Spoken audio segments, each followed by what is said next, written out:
যে প্যাচটা লেগেছে যে ভারত কি পাকিস্তানে গিয়ে আসলে খেলবে কি না। ভারত জানিয়ে দিয়েছে তারা খেলবে না। ভারত আইসিসির কাছে চিঠি দিয়ে জানিয়ে দিয়েছে যে তারা পাকিস্তানে গিয়ে চ্যাম্পিয়ন্স ট্রফি খেলতে তারা রাজি না। আইসিসি সেই চিঠিটা বা সেই ইমেলটা, এখন তার চিঠি বলতে সেই চিঠি না, ইমেলটা ফরওয়ার্ড করে দিয়েছে পাকিস্তান ক্রিকেট বোর্ডের কাছে। পাকিস্তান ক্রিকেট বোর্ড সেটা প্রাপ্তি স্বীকারও করেছে। ইনফ্যাক্ট তারা আবার তাদের সরকারের কাছে সেই ইমেলটা ফরওয়ার্ড করে দিয়েছে। এখন তাদের করণীয় বিষয়টা কি? ভারত পাকিস্তানের ইস্যুটা কিন্তু শুধুমাত্র ক্রিকেটের ইস্যু না, এটা অবভিয়াসলি আমরা সবাই জানি। এটা হচ্ছে গিয়ে ক্রিকেটের চেয়ে অনেক বেশি ক্রিকেটের বাইরের বিষয়, রাজনীতির বিষয়, দুই দেশের দুই প্রতিবেশীর সম্পর্কের বিষয়। এবং সেই জায়গাটা থেকে ভারত গিয়ে পাকিস্তানে অনেক দিন ধরেই তারা খেলছে না, নিরাপত্তার কারণ দেখিয়ে, অজুহাত দেখিয়ে। এবং এইবারও যে তারা খেলতে যাবে না, এই ফিসফাসটা অনেকদিন ধরেই ছিল, সেটাকে এখন তারা আনুষ্ঠানিকভাবে এটাকে রূপ দিয়েছে। এখন বিষয়টা যেটা, সেটা হচ্ছে এটা তো একটা ICC event, international cricket council, তারা এই ইভেন্টের হোস্ট রাইটটা দিয়েছে হচ্ছে গিয়ে পাকিস্তানকে। পাকিস্তান এটার হোস্ট করবে। সেইখানে ভারত যদি খেলতে যেতে অস্বীকৃতি জানায়, তাহলে আসলে হিসাবটা কি হবে? একটা হিসাব হতে পারে যে ঠিক আছে ভারত বাদ, এই ভারতের বদলে হচ্ছে গিয়ে ওই কি বলা চলে যে 2019 ওয়ানডে ওয়ার্ল্ড কাপে তো ওই টেবিলে যে শীর্ষে যে 8টা দল ছিল, সেই 8টা দলকে নিয়ে টুর্নামেন্ট হচ্ছে। ভারত না থাকলে 9 নম্বর দল এখানটাতে ইনক্লুড হয়ে যাবে। ফলে এইটাতে ওই বাকি ওই মানে 8টা দল ভারত বাদে ওইভাবে টুর্নামেন্টটা আয়োজন করা যেতে পারে। কিন্তু ভারত বাদে আইসিসির একটা ইভেন্ট হবে, এইটা কি আসলে সম্ভব? এটা আসলে সম্ভব বলে মনে হয় আমার কাছে। এইটা মনে হয় যে এটা একটা অবাস্তব ব্যাপার, এইটা আসলে হতেই পারে না। এটা কাগজে কলমে একটা সম্ভাবনার জায়গা থাকতে পারে, কিন্তু এটা আসলে পুরোপুরি আসলে রুলড আউট করে দেওয়াই যায়। ভারতের প্রস্তাবটা কি? ভারতের প্রস্তাব হচ্ছে কি হাইব্রিড মডেল।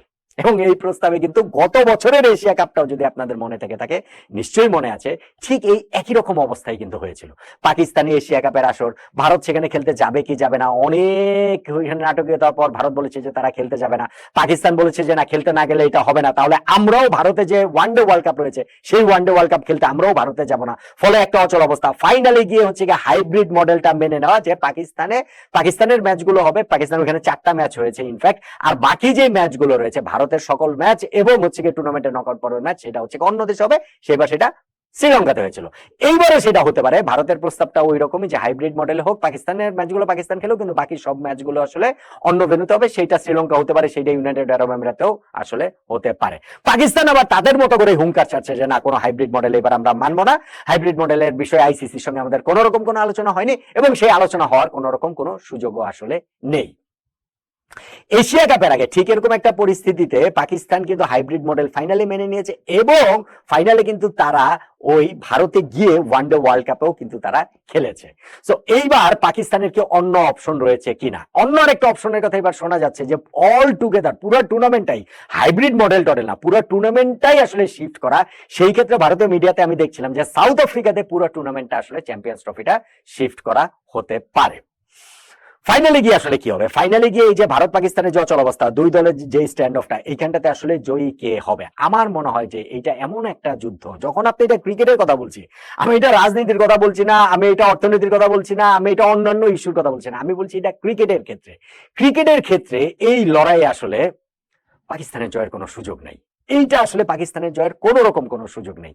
এইটা আসলে হতেই পারে না যে আইসিসি অনুমোদন দিবে যে একটা আইসিসি ইভেন্ট, চ্যাম্পিয়ন্স ট্রফির মতো ইভেন্ট, যেই ইভেন্টটাতে ভারতকে ছাড়া খেলা হোক, যে না ঠিক আছে ভারত পাকিস্তান খেলতে যাবে না, ভারতকে ছাড়াই আসলে খেলা হোক, এইটা হতেই পারে না। চ্যাম্পিয়ন্স ট্রফি ইটসেলফ কিন্তু অনেক দিন পর আবার ফিরছে। সেই 2017 সালে সর্বশেষ এই টুর্নামেন্টটা বসেছিল, ইংল্যান্ডে হয়েছিল সেই আসর। ইন্টারেস্টিংলি সেই আসরে ফাইনালে কিন্তু ভারত এবং পাকিস্তানই উঠেছিল, এবং সেইখানটাতে যথারীতি ফেভারিট ছিল ভারত।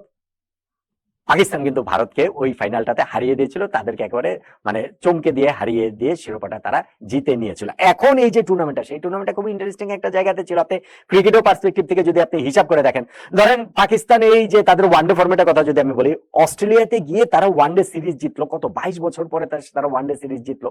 পাকিস্তানের সাম্প্রতিক সময় আইসিসি ইভেন্ট গুলোতে তাদের যে তুমুল ব্যর্থতা, সেই ব্যর্থতা থেকে ঘুরে দাঁড়ানোর মতো একটা আত্মবিশ্বাসের রসদ অন্তত পক্ষে তারা এখান থেকে পেয়েছে, যে পরের বছর ঘরের মাটিতে কয়েক মাস পরে, 3 মাস পরে, 3.5 মাস পরে যে চ্যাম্পিয়ন্স ট্রফি, সেইখানে হচ্ছে গিয়ে ভালো করার মতো একটা রসদের জায়গা তারা পেয়েছে। আবার তারা হারিয়েছে কাদেরকে? অস্ট্রেলিয়াকে, যেই অস্ট্রেলিয়া আবার ওয়ানডে ওয়ার্ল্ড কাপ চ্যাম্পিয়ন।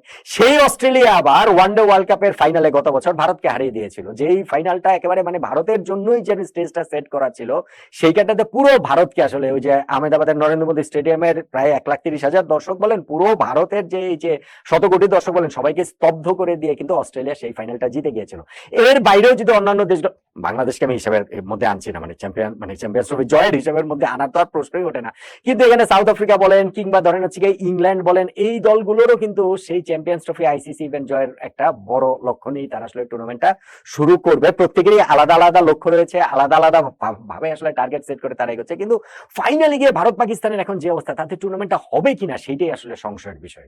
আমি এই জায়গাটাতে দেখতে পাচ্ছি না যে পাকিস্তানের জয়ের কোনো সুযোগ রয়েছে মাঠের বাইরের এই খেলাতে, যে ভারতকে ছাড়াও যদি প্রয়োজন হয় তাহলে টুর্নামেন্ট করবো, কিংবা ভারতকে পাকিস্তানে নিয়ে এসে খেলতে বাধ্য করবো। এই দুইটার কোনোটাই আসলে পাকিস্তান করতে পারবে না।